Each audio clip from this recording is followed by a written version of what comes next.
Pernahkah kamu mencapai suatu target yang kamu idamkan bertahun-tahun lamanya? Lalu setelah mencapainya, alih-alih merasa puas, kamu justru merasa hampa dalam hitungan hari atau bahkan jam. Pikiranmu sudah beralih ke target berikutnya. Ini belum cukup. Bisik suara di dalam kepalamu. Kamu harus lebih. Kita semua kenal perasaan itu. Perasaan gak cukup. Kita hidup dalam masyarakat yang terus-menerus mendefinisikan kesuksesan sebagai garis finish yang bergerak, seperti fata morgana di padang pasir. Begitu kita mendekatinya, ia menjauh.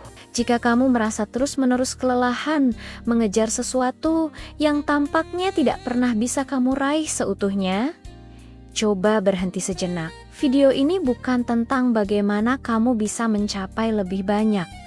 Justru sebaliknya, ini adalah tentang membedah mengapa kita terjebak dalam siklus ketidakpuasan abadi dan bagaimana kita akhirnya bisa belajar mengenali apa itu cukup dalam hidup kita. Rasa tidak cukup itu bukan tanda kegagalanmu. Itu adalah fenomena psikologis yang mendalam. Dan memahami akarnya adalah langkah pertama menuju kebebasan. Kita mulai dari sebuah konsep sederhana namun mematikan dalam psikologi. Hedonic treadmill atau sering disebut sebagai siklus kebahagiaan yang berjalan di tempat. Bayangkan, kamu sedang berada di sebuah treadmill. Kamu berlari kencang, bergerak maju, keringat bercucuran. Tapi faktanya secara fisik, kamu tetap berada di titik yang sama. Itulah esensi dari hedonic treadmill. Ketika kita mendapatkan pencapaian baru, kebahagiaan yang kita rasakan sangat intens, tetapi sifatnya cepat sekali memudar. Pikiran kita terbiasa, rumah baru, mobil baru, promosi jabatan, semua itu cepat sekali terintegrasi sebagai status quo yang baru. Para psikolog menjelaskan ini sebagai adaptasi hedonis. Otak kita dirancang untuk kembali ke titik kebahagiaan dasar kita. Tidak peduli seberapa fantastis atau tragis peristiwa yang baru saja terjadi. Ini adalah mekanisme bertahan hidup yang kuno. Jika nenek moyang kita terlalu lama merayakan kemenangan berburu, mereka mungkin akan dimakan singa. Kita harus selalu waspada, selalu mencari yang lebih baik. Masalahnya, dalam dunia modern, mekanisme ini disalahgunakan oleh ekspektasi tak terbatas. Kita tidak hanya mencari kebutuhan dasar. Kita mencari validasi abadi. Kita terjebak dalam perangkap bahwa kita harus terus menjadi versi yang lebih baik dari diri kita, tanpa pernah mendefinisikan versi yang lebih baik itu kapan sih selesainya. Siklus ini diperparah oleh tekanan eksternal yang brutal. Coba kita bicara black-blacken soal media sosial dan budaya yang kita konsumsi setiap hari. Media sosial adalah medan perang perbandingan sosial. Kita tidak membandingkan diri kita dengan orang di sebelah kita lagi, melainkan dengan versi terbaik yang telah dikurasi dan disaring dari ribuan orang di seluruh dunia. Kita melihat highlight reel orang lain dan membandingkannya dengan behind the scene kehidupan kita sendiri yang penuh kekacauan dan keraguan. Ketika kamu melihat temanmu sukses besar, membeli rumah mewah, atau bepergian keliling dunia, secara naluriah, kamu berpikir, aku harus bekerja lebih keras. Itu bagus, tapi jika perasaan itu langsung diikuti oleh rasa bersalah karena belum mencapai hal yang sama, itu sudah masuk ke wilayah toksik. Budaya hustle atau kerja keras gila-gilaan saat ini ikut andil. Kita diajari bahwa istirahat adalah kemewahan dan bahwa identitas kita terikat pada produktivitas kita. Pertanyaan utamanya selalu, apa yang sudah kamu capai? Bukan, apakah kamu bahagia atau apakah kamu sehat? Kita mendefinisikan worth kita berdasarkan output. Jika kamu seorang profesional, worth kamu adalah gaji. Jika kamu seorang kreator, Worth kamu adalah jumlah pengikut. Jika kita berhenti sejenak, kita merasa kita gagal. Kita merasa kita tidak cukup berguna. Ini adalah ekspektasi masyarakat yang sangat tidak realistis, yang mengabaikan fakta bahwa hidup manusia adalah siklus, bukan garis lurus pendakian. Tapi tekanan eksternal hanyalah pemicu. Akar masalahnya seringkali bersembunyi di dalam diri kita sendiri.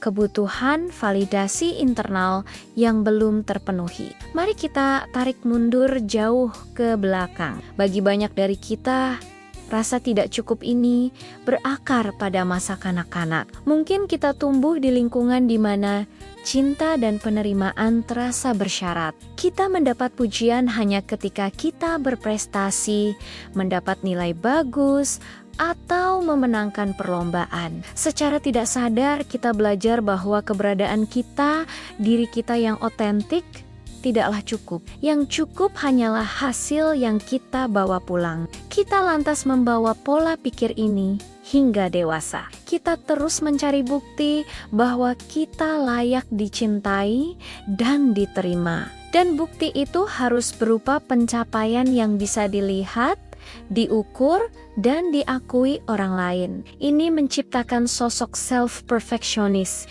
yang haus akan pencapaian, tetapi tidak pernah benar-benar puas. Orang ini mungkin sukses secara luar biasa, tapi di dalam mereka masih anak kecil yang takut diusir dari rumah karena tidak membawa piala. Sikap perfeksionisme yang toksik ini berkata, segala sesuatu di bawah sempurna adalah kegagalan.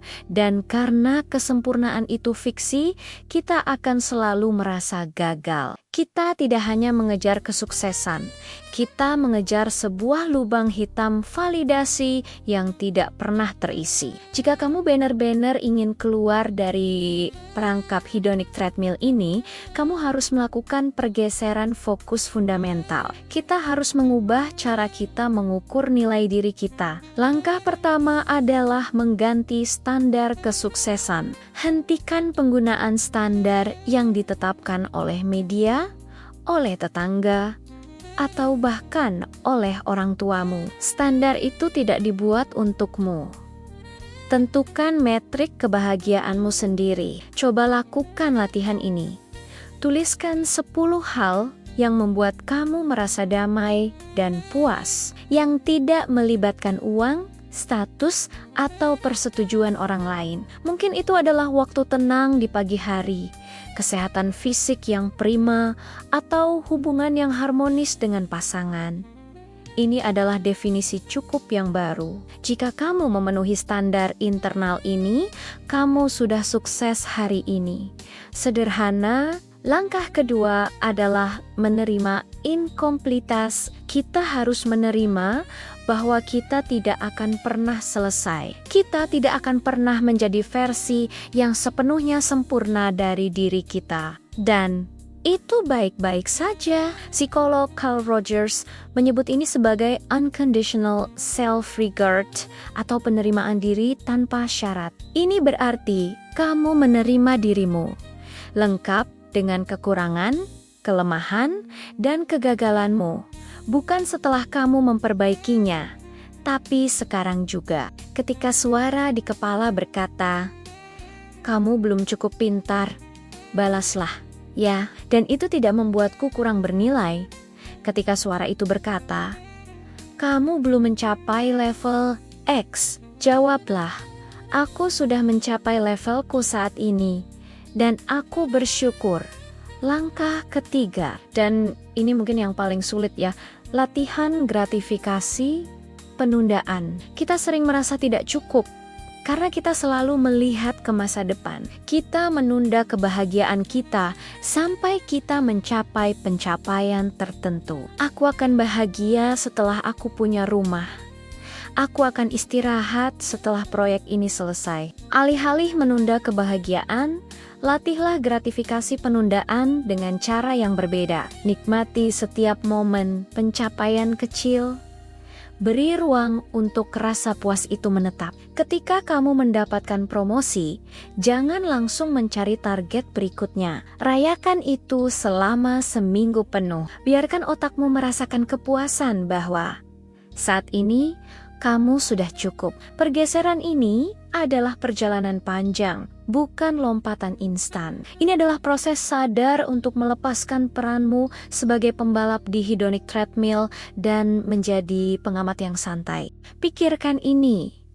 Apa harga yang kamu bayar untuk terus merasa tidak cukup? Itu adalah stres yang kronis, hubungan yang tertekan karena kamu selalu sibuk.